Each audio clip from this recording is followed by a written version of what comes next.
In this episode, the featured film takes the viewer back to the Wild Wild West, adds to the story a healthy amount of Italian seasoning, and combines sound, musical score, cast, and incredible direction to make for an unforgettable film.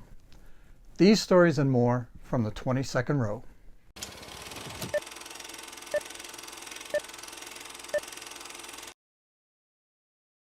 Once Upon a Time in the West was released in 1968. This is a Western, of course, but probably unlike any other Western a viewer has ever seen before, unless they are familiar with the director Sergio Leone, who made 4 unforgettable Westerns in the 1960s. The film is also, I think, a homage, or pays tribute to, the Westerns that came before. You get a sense when you watch this film that the powers that be, in this case I think a lot of it had to do with director Sergio Leone, an Italian director, loved the Western genre. And who doesn't love the Western genre? So many wonderful films. I've included 2 of them already in this series. The Searchers, directed by John Ford, released in 1956 and starring John Wayne. And more recently, The Wild Bunch, directed by Sam Peckinpah, released in 1969 and starring, amongst others, William Holden. Terrific movies, and there are so many more terrific Westerns to be seen. But Once Upon a Time in the West is in some ways unique. In addition to the other Westerns that Leone directed in the 60s, it's just different. Different in the most wonderful ways possible.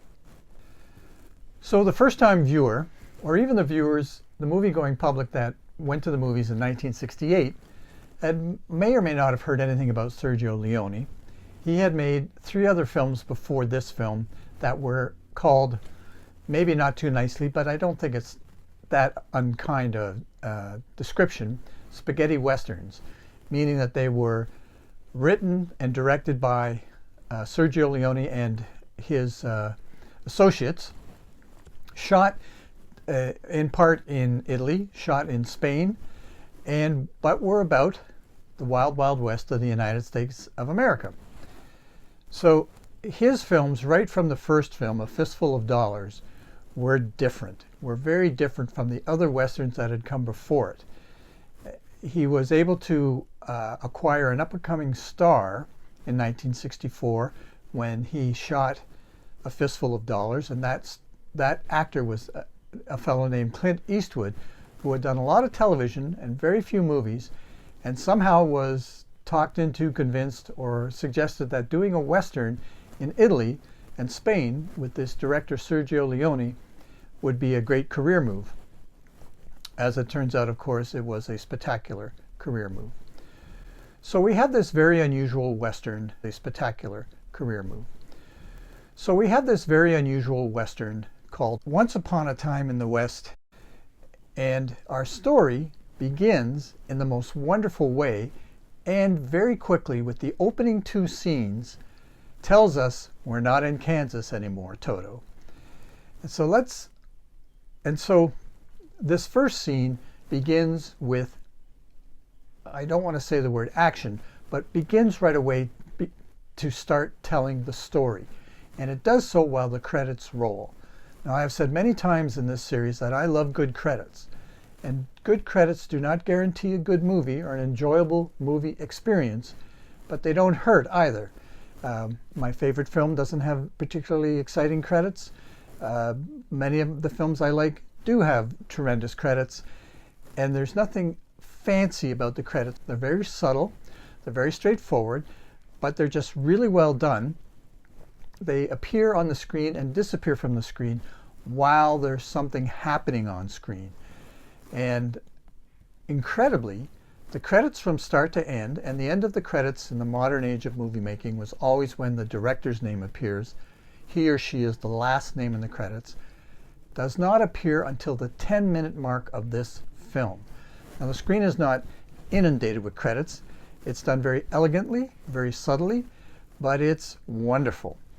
So we have scene 1 that begins to tell us the story that we're about to see. And it is the work of, I think, a director at the peak of his skills, because again, I have a bias towards less is more, and there is little dialogue in this first 10 minutes, 12 minutes, almost no dialogue, probably as few as 15 words spoken. The rest of it is the camera is telling us a story, part one, and the sound of the film is telling us a story, part two. I don't remember when it was. I think it was in the 70s when I was in school, but I saw it on the big screen with a big sound system, and that is absolutely the best way by far, well, for all to watch all movies, but certainly this movie, because the sound in this film is unbelievable. It is designed to aid in storytelling, to slap you in the face, to explode on the screen when there's a whole lot of silence. It's just has to be seen and heard to be appreciated. So this opening scene is all camera with sounds, and the very famous sound in this opening scene is the creaking of a windmill.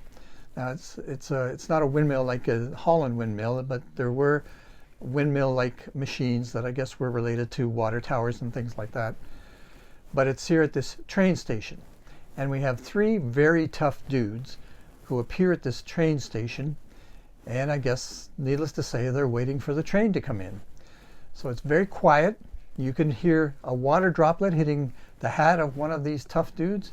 You can hear a fly buzzing around another one, and you can hear forever throughout the scene, very subtly, but it's there throughout the entire scene, the creaking of the windmill. You're watching this and you say, okay, what's going on here? They're waiting for the train to come in. We can only assume maybe something's happening. Maybe they're going to wait for a fourth friend. There's three of them. Maybe they're waiting for something else. We don't know. But I think we are mesmerized by how this opening scene is shot and how the sound is used to draw us into the story. And I remember when I watched it in the theater, it was just spectacular. It was really different, very, very different, because of how the camera is used.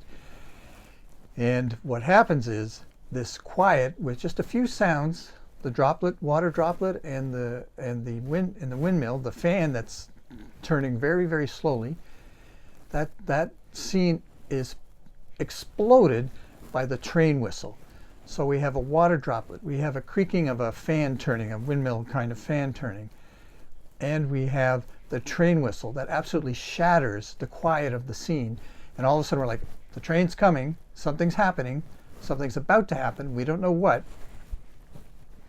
And our three tough dudes all get up, get ready, and they wait for the train to stop, and whoever they're waiting for come off the train. This is 10 minutes of this, and you think, oh, that must be really boring. And I hope the new viewer doesn't think it's boring, because I think it's mesmerizing watching these opening 10 minutes, and it goes on to the 12-minute mark when the train stops. It starts up again and leaves. They think the person they're waiting for didn't arrive, but lo and behold, we hear another sound, and now it's a harmonica, a very I don't know how to describe it, but it's someone is playing a harmonica, very sad, very long, slow note, and they turn around and there's a guy standing there who got off on the other side of the train, and our story, part one of our story, begins. Now I will add, and we'll mention later, that two of the three actors who are waiting for this train, the third actor had appeared in other films of Sergio Leone's, but the other two actors were American actors who had appeared in many, many westerns and were about to appear in many more. One of them was had played comedic roles. He was a tough guy, but he's got a face that you can't forget. But the other one is an actor named Woody Strode, who was in a movie called The Professionals, who was in The Man Who Shot Liberty Valance, just a really veteran actor of westerns and other films, but certainly famous for westerns. And his face to viewers of the time in 1968 would be immediately recognizable. But Woody in this film is playing a tough guy.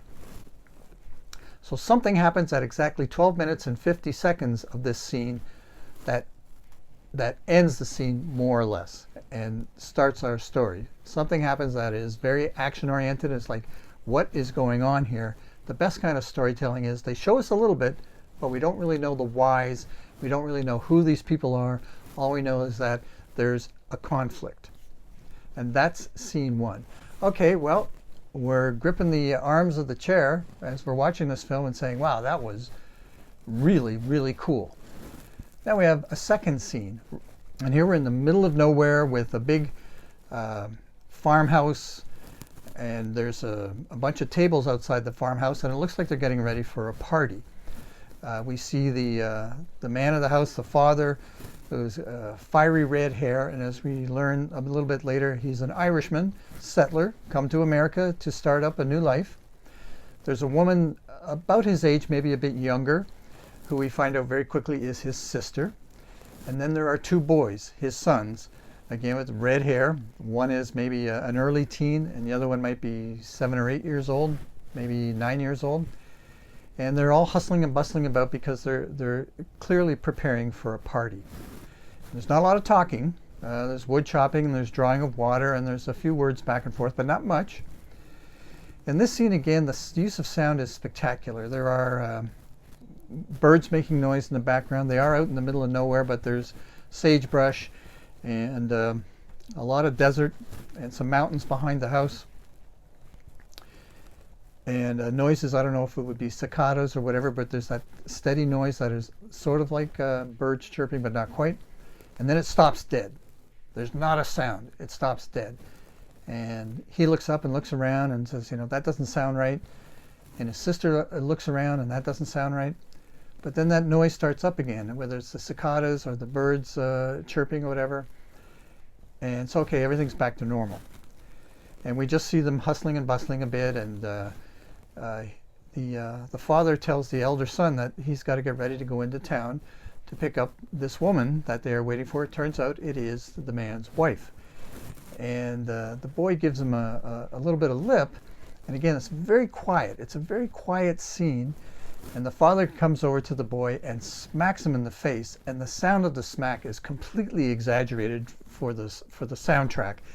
It just, again, explodes the scene to tremendous effect. It's like we're being slapped in the face.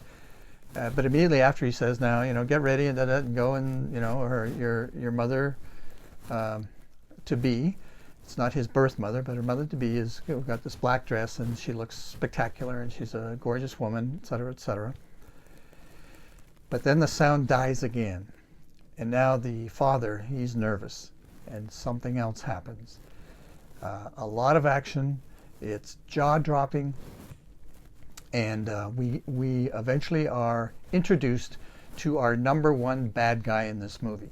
As I said, this is a classic Western story. We got good guys, we got semi-anti-heroes, and we got hardcore bad guys.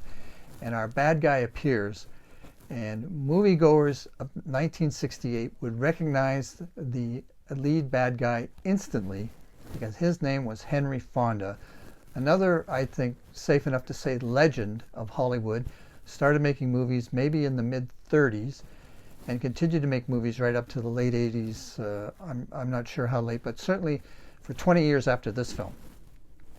But he had one of those faces that everybody knew. And he's our number one bad guy. Now there's the noise around the film is what it is, and moviegoers today probably wouldn't know that face. But at the time it was sort of a joke on behalf of our Italian director Sergio Leone to show the audiences throughout the entire world. Henry Fonda was well known that, hey, here's this guy who's played nothing but great positive parts throughout his career, and now he's playing the number one bad guy. So ain't that funny? But for modern moviegoers, that doesn't matter, except to say that he has a screen presence. Legends always have a great screen presence, and we know right away by the end of this scene that he is the number one bad guy. So that is story part two. For some reason, this family and this ranch and this setting is a threat to somebody, and there's a tremendous bit of conflict in this scene too. So we have two different kinds of action in the first two scenes, very different, but clearly somebody's mad at somebody. And the great thing about this kind of storytelling is we've seen these two things unfold Our jaws have dropped, but we still don't know what is going on. What is this all about? We're almost 20 minutes into the movie, and all we know is that somebody's mad at somebody and they're not afraid to do something about it. And that's where our story really takes off, when the next scene is again the train whistle punctuating the quiet of the scene. The train is pulling into a town called Flagstone, and we see very quickly, with broad shots and close-up shots, this absolutely gorgeous woman, well dressed, nice hat, hair very well done, coming off the train, and she is our leading lady. She is the woman through which the entire story revolves around her and her situation. Now, it also revolves around the other main characters, the harmonica playing fellow in the first scene, who is called Harmonica, and we'll meet another actor later. But once she comes off the train, she is looking for her family to pick her up, to take her out of Flagstone to this relatively distant small town, almost nothing town, and we don't know why, although we know a party was set for her. And that's where our story starts. So we're 15, 20 minutes into this. Two incredible scenes, so stylized, so well done. The sound just exploding off the screen when necessary. The camera work was great. The close-ups, the faces of the actors, and what actually happens in these two scenes, we know right away we are in for one terrific ride. And that's when the story starts. And the story is about love, it's about revenge, it's about greed, it's about the railroads, a traditional story of the railroads making their way across the U.S., ending up in California, but they're not quite there yet at this point in the Wild West. And as the railroad is built and moves across the states, towns are built up where necessary for various reasons that spring up from nothing. And so this is a very classic tale, Western tale, about the railroad, how some very nasty people often were in charge of these railroads, and how they would stop at nothing to make a ton of money if they own the railroad or they own something connected to the railroad. Very standard story, but now done with a real twist, thanks to the fact that we have our Italian director, Sergio Leone. So as I said, what sets this movie apart, I believe, is the director Sergio Leone.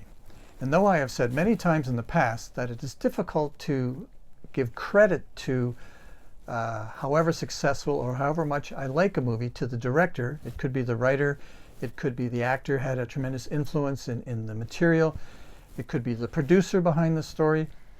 When we see so much style on screen, very, very much connected to the style of Sergio Leone's films, I have to believe that Leone had a tremendous role in shaping this picture, both from the sound, from the story, from the use of the camera to tell the story, and to film the actors that he chose to play these very critical roles. So Leone was a very busy Italian director. If you look at his resume, he did all these movies in the middle 50s to the early 60s. No films that were known internationally, as far as I can tell. But it's interesting to note that he made a film in 1964 that certainly, I think, changed his career, changed the career of the star of that film, and really added another dimension to this wonderful, wonderful genre of the Western film. Now, the Western film was an American invention, a Hollywood invention, but that doesn't mean anybody around the world can't apply their skills and apply their filmmaking talents and tell their own stories of the Wild West of the United States. Anybody can do it. And in this case, we have Italian director Sergio Leone, who apparently had made some, what they used to call sword and sandal films about, ancient Rome and et cetera, et cetera. But he made a movie in 1964 called A Fistful of Dollars, which was a Western about a town in somewhere in the Midwest U.S., rival families, and a man with no name who comes into town who just causes all kinds of trouble. It's a really fun film, and it starred Clint Eastwood, and it made him an international superstar. Leone followed that film up with For a Few Dollars More, which did even better at the box office, for all that's worth, is an equally enjoyable film. Takes the story a little bit further, but the same fellow, The Man with No Name, and more shenanigans in the Midwest. Very watchable film. I like it a lot. And then his third film, he made what some consider his masterpiece. I put it on a par with our film, Once Upon a Time in the West. And that film was, and I love a good title, The Good, the Bad, and the Ugly. Just one of the most unforgettable titles in all of cinema history. And it is a very long, involved film that uses the U.S. Civil War as a backdrop, but has a whole lot going on. And it's our Man with No Name once again, and there's a huge storyline. It's as I said, a lot of action, a lot happening in that film, and it is extremely well done. And so Leone, by 1968, had an international reputation. He had caught the attention of Hollywood, where the money was, for the most part, to make the big films. And so they wanted him to make another Western. Now, he had his eyes set on other things, but he agreed to do it. And so that Western was Once Upon a Time in the West. So what is it about Leone that I think contributes greatly to this film? First of all, he partnered with a composer named Ennio Morricone, who did the music for the three films before Once Upon a Time in the West. And this is a fellow with an immense track record. The score from all of those films is memorable, especially The Good, the Bad, and the Ugly. And he once again, I think, does a magnificent job with Once Upon a Time in the West. But he was Sergio Leone's right-hand man, and so that's why I feel that Leone had a great deal of input as to how everything looks, feels, and sounds in his films. Secondly, Leone, these films, the first film, A Fistful of Dollars, wasn't very long, but The Good, the Bad, and the Ugly and Once Upon a Time in the West are long films, and he takes his time. There's a lot going on in these films, and he focuses on the characters. And he is famous, I think his style was to caress, to invade the space of, to get really close up on the characters he selects to play the roles that help to tell his story. And so one of the elements of Leone's style is extreme close-ups. And he had a way of really finding actors who had interesting faces. And I think one of the brilliant elements of maybe European cinema more than Hollywood cinema is the use of these characters with these very interesting faces. And certainly in the first scene, by choosing Woody Strode and the other actor who would have been well known at the time, but is probably long since forgotten, but a very good character actor who I liked in a number of films. His name was Jack Elam. There is extreme close-up after extreme close-up after extreme close-up. And you think, well, what's the big deal? But to see the film is to appreciate how it works, and it works wonderfully. So that's another element for Leone. He takes his time telling a story. He likes the use of extreme close-ups. He really likes to put his camera in places that are unconventional. His use of light, his use of darkness, his use of sound to explode the screen are very much traits of Leone's. And so he takes the Western genre, which if you read anything about Leone, you know he loved, and he really pays homage to it and takes it, I think, one better. And so thanks to his direction, this movie, as I say, is different. It is jaw-dropping many times, and it is absolutely enjoyable to watch start to finish. So the powers that be, beginning with Leone, decide they want to make a Western. And he has his team of Italian people working with him, writers, director of photography, and composer Ennio Morricone, and say, we're going to make a Western, and we're going to really show that we can make a Western as good as anybody else. I love John Ford, and I love all these Westerns from the 40s and 50s, and we want to do one too. And they've started off with a fistful of dollars for a few dollars more, maybe reaching the pinnacle with The Good, the Bad, and the Ugly. But for me, I happen to like Once Upon a Time in the West even more than The Good, the Bad, and the Ugly, even though I like that film very much.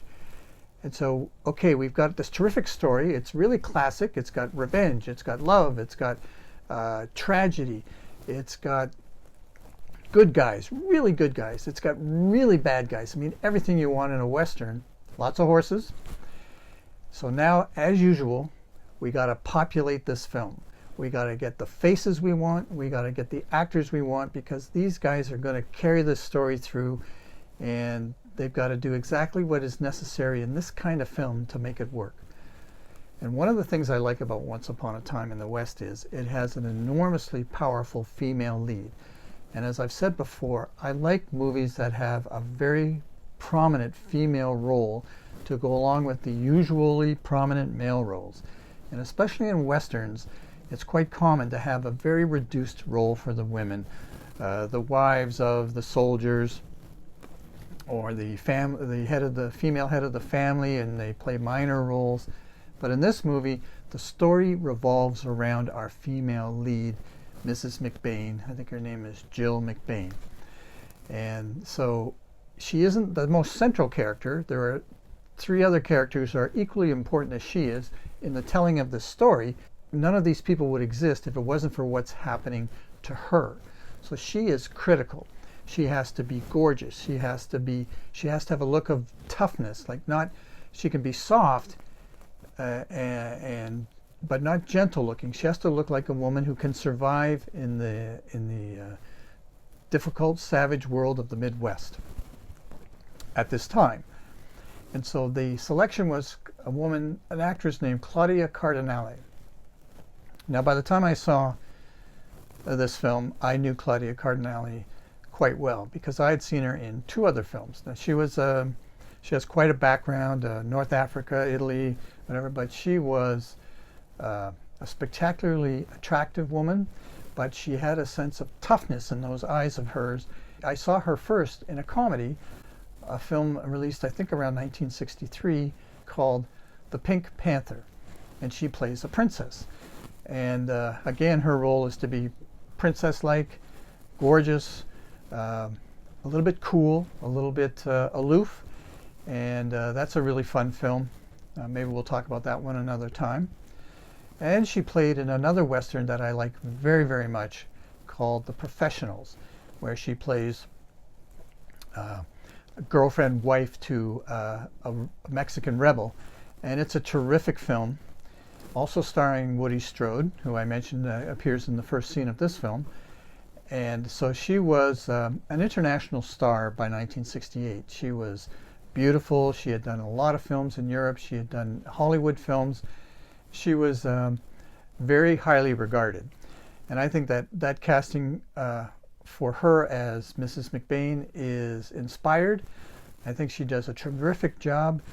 She's in many, many scenes with all of our leading men, good guys and bad guys, and it just works perfectly. The next actor, I think, should be our semi-hero, and he is the fellow who gets off the train and meets these three tough dudes right at the start of the film. And he goes by the name of Harmonica because he plays the harmonica. And he is a very tough guy, and as the movie unfolds and starts to tell its story, we learn that this fellow is on a mission. What that mission is, we're not quite sure. We know it's got something to do with our bad guy, but he is on a mission. And is he a bad guy or is he a good guy? We're not quite sure, and great storytelling, it usually leaves that open to debate. The actor who portrayed Harmonica was Charles Bronson. We spoke about Charles Bronson just a couple of episodes ago because he was the lead actor in a movie called Hard Times, released in 1975. And by that time, Bronson was an international superstar. In 1968, he was a star. He had made a film in 1960 called The Magnificent Seven. And then in 1963, he made a film called The Great Escape. So he was a bona fide star. But after this film, Once Upon a Time in the West in 1968, he became an international star and had a marvelous, marvelous busy career for the next 10 years, including that film in 1975, Hard Times. So Bronson plays this very tough fellow harmonica. We know he's tough. There's a big action scene at the beginning of the film, and he continues on throughout the film. We'll leave it there. Once again, he's a man of few words. And again, my bias is less is more. Is never a bad thing. And I will say that my favorite film of all time is a tour de force by dialogue. I also really like films that emphasize the camera over dialogue, and this is an example. So I don't only want films where there's hardly any dialogue. It just, when it's done well, it really makes for an incredible cinematic experience. And so Bronson has not a lot to say in this film. Again, plays this role of harmonica. I think he's perfectly cast for it. There is definitely chemistry between him and Jill McBain, our actress Claudia Cardinale, and he becomes friends with another actor. So he's our main male focus of the story, but he has to have a bad guy. And so he has a bad guy that we find out pretty quickly, maybe this is the guy he's chasing down. Maybe this is the guy that is driving him forward. And we saw our bad guy in scene 2, and this was our superstar Henry Fonda, who again, current audiences may not know who he was. Audiences in 1968 absolutely knew who he was. And so we see Henry Fonda as our bad guy, Frank. And Frank is very important that we know his first name, because that is the catalyst for one of the most explosive moments in scene 2. So Frank's a bad guy, and Frank works for one of these railroad barons who is equally a bad guy, but he just wants a lot of money. He wants to own the railroad, he wants to own the towns, and he wants to make it to California and get this railroad built to California so he can see the Pacific Ocean. But Frank is his strong man, maybe the brains, as much the brains of the operation as the railroad baron is. But Frank is one mean dude. Now, how do you select Henry Fonda, who had played nothing but heroes throughout his career? He played President Lincoln. He played in The Grapes of Wrath. He played naval officers, really good naval officers, really good cops. He played an ordinary citizen accused of a crime that he didn't do. He played a jury member in films. Film after film after film, he was a really, really popular actor in Hollywood. And now he's playing the nastiest character of his career, and it works. I credit again Leone and whoever else in his team were able to convince Fonda to do this role, to evoke the performance out of him that was necessary to have him be as evil as he is in this film. He's that classic Hollywood actor with those penetrating baby blue eyes, the face that is so recognizable. Or you say, well, that guy, if you met him on the street, you say, that guy should be a movie star because he's a really good-looking guy and he's chiseled jaw and all those things. But Fonda, who had played many, many Westerns in his career, was, again, the perfect foil to an actor like Charles Bronson. Charles Bronson is our harmonica, quiet guy. Frank is more talkative, definitely more talkative, and is nothing but evil. And that is done, I think, exceptionally well by Henry Fonda. And again, kudos to the people who decided that he was the right guy to play this role. There's a third character in this film that is very critical and I think is almost the eyes of the audience. And he's another bandito of sorts, and his name is Cheyenne. And he appears, again, not at the beginning, almost 20 minutes into the film, and a great appearance. Our friend Jill McBain is heading out to the house where her family is waiting for her, and they stop at a rest stop, or whatever you want to call it, a gas station in the 1840s or 1850s, where the horses get food and water, and you go into this place and you can have a drink, a slug of whiskey or whatever. And so she's in there because the guy driving her to her family says, we got to stop, because that's what we do. We stop. We don't go all the way. And there's a commotion outside, a lot of horses and some gunplay. And in walks our next star, after all this gunplay is done, who just has one of those faces that you don't forget. And he was a veteran actor of Hollywood. He had done many good films. His name was Jason Robards. And he was a terrific actor. I liked him in so many different movies. But in this film, he plays a tough guy, cowboy guy, like nobody's business. He's just got one of those faces that's chiseled. It's sunburnt almost in this film. He's got facial hair.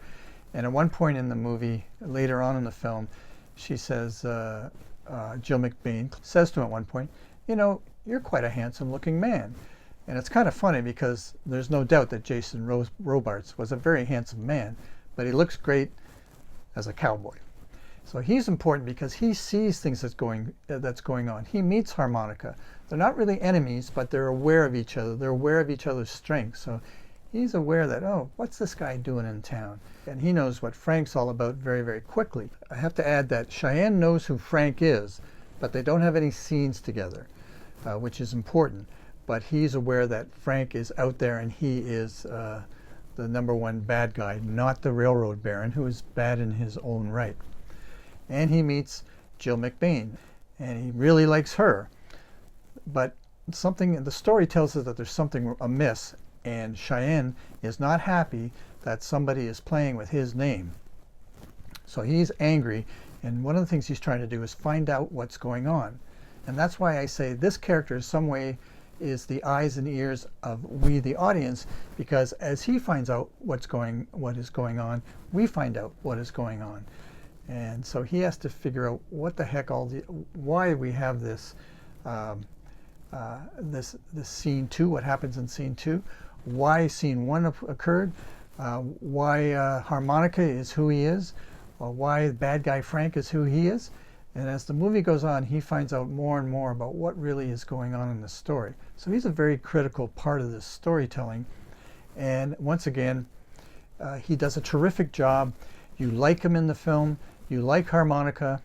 I can't say you like Frank, our bad guy, but you appreciate that this is a really good bad guy. Not crazy bad, but evil bad. And you can't help but like Jill McBain. All the men in this film are big three: Frank, harmonica, and Cheyenne. They have no qualms about loving to death this woman. That's our setup. The cast works. Again, full marks. Congratulations to the people who put these people on the screen together. They have chemistry, so it all works. They all mesh. They are central to telling a really good story, and it's just wonderful to watch these pros do their work inside of this story with a director who is as skilled as Leone was. So Once Upon a Time in the West ends up being a terrific film with a wonderful story, navigated by an iconic, brilliant director who is at the peak of his powers, with a cast that just explodes off the screen, and all combining to make an unforgettable film. And every year that I watch this film, and I watch it year in and year out, I can hardly wait to sit back and enjoy it from the 22nd row.